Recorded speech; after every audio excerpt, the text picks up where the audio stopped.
Di naman ako You're so pale. Basic. You're so Para ako aparisyon dyan ah. Team Basic. You're Di naman ako you're so pale. Basic. You're so Para ako aparisyon dyan ah. Welcome back mga kaaldab. Yung video po na pinanood nyo kanina, trending po yan. At talagang pinaka-latest yan sa mga post ngayon sa social media.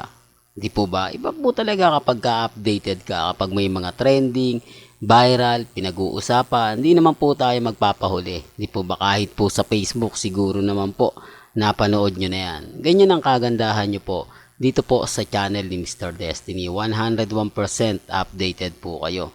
Ako, masaya po tayo basta't may mga bagay-bagay po na sabi ko nga, depende na lang sa pananaw ng iba, depende na lang po sa mga taong nagre-react. Ang sa akin lang po, kung ano lang yung latest, kung ano lang yung update, doon lang po tayo. Po ba? Yan ang kagandahan nyo po dito sa channel ni Mr. Destiny. Kaya nga po ako sa pagbibigay ng mga kaganapan, sa pagbibigay po ng mga update, may mga bagay-bagay po na mapapaisip po kayo. Di po ba? Paano nalalaman niya ni Mr. Destiny?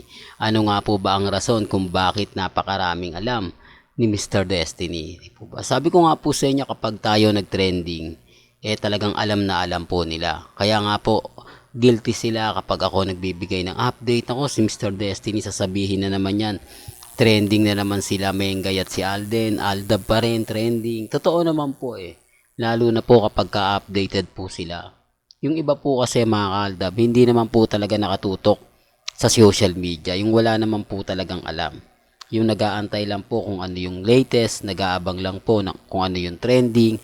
Kung titignan nyo mga kaaldab, wala po talaga.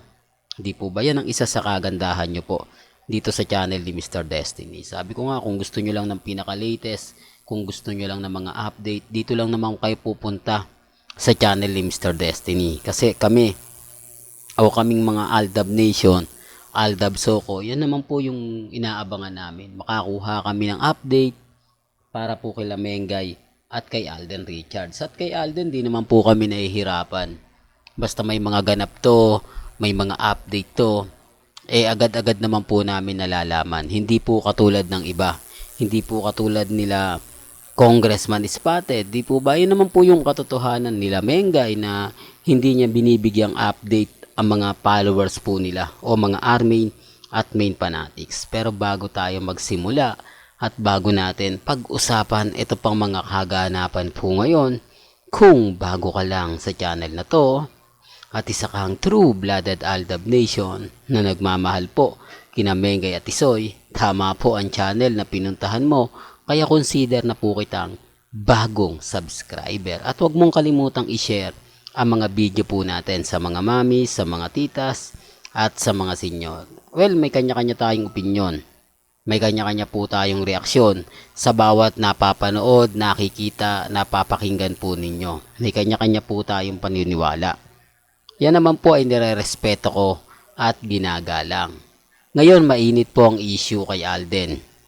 Dahil nasa kanya nga po talaga nakatutok ngayon ang social media sa pelikula nila ni Julia Montes. Sabi ko nga po sa inyo, pag eto nalugi, o sabihin na natin na hindi naman malulugi ito dahil suportado ng mga artista rin Ang ibig kong sabihin, kapag hindi masyado kumita, o dahil tatlo nga po ang paghahati-hatian pa, di po ba kumpanya ni Alden, kumpanya ng ABS-CBN, at kumpanya o tatlong producer kay Alden, ABS-CBN at GMA. Siyempre, maghahati-hati yan. Depende pa yan kung magkano yung kikitain nila at kung magkano nilabas nila. Di po ba? Sabi ko nga po sa inyo, malaking-malaking ano yan. Malaking-malaking hamon para kay Alden Richards. Dahil alam naman po natin at hindi naman lingid sa inyong kaalaman, di po ba? Nasa ABS-CBN, ang pinakasikat nga po talaga o ang pinaka mabenta nga po talaga ay si Julia Montes. Ito, i-remind ko lang po sa inyo, hindi ko pinopromote si Julia Montes. At katotohanan nga po yan, hindi ko talaga kilala yan Pero base na lang po sa pag-search natin, base na lang po sa mga pelikula na tinignan natin, lahat naman po kumita. Halos lahat ng pelikula ni Julia Montes, masasabi natin talagang kinagat o patok sa masa. Kaya nga po sabi nila, mas maganda nga po raw siguro tong tandem ni Alden at ni Mengay, ni Julia Montes, dahil dito nga po masusubok kung gaano nga po talaga kaganda ang masasabi natin mabuhay kaya nila ang industriyang pelikula. Marami kasi nagko-komento mga kaaldab na bagsak na nga po daw yung movie dahil kamakailan lang po sa mga hindi po pa po nakakaalam, nagkaroon po ng Summer Fest sa Metro Manila o sa MMDA na hindi nga po kumita yung mga ilang producer.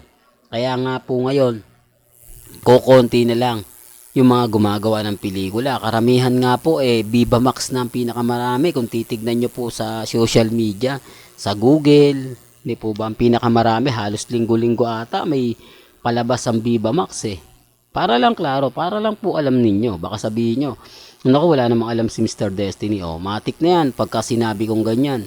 Kung lagi po kayo nasa Google, alam nyo agad yung pinupunto ko.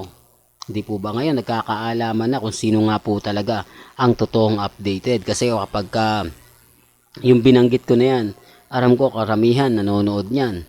Hindi po ba?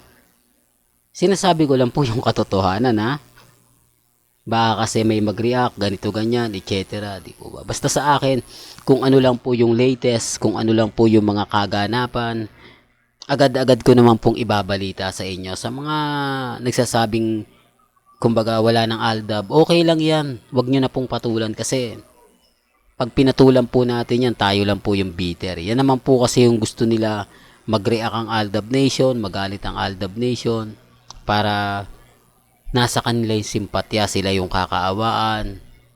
Di po ba? Kita nyo kasi wala naman po talaga silang ganap. Wala naman po talaga silang update. Kung titignan nyo yung social media account ni Mengay, wala po talagang ka-post-post. Kay Congressman Spotted, wala. Kaya nga po ako masaya dahil ito nga po yung sinasabi ko na mas maganda pa nga po si Maine Polkerson at si Alden Richards at si Mengay. May mga point na nagpaparamdam din sila. Hindi po ba? Hindi nga lang talaga literal. Hindi nga lang talaga masasabing ganito, masasabing ganyan.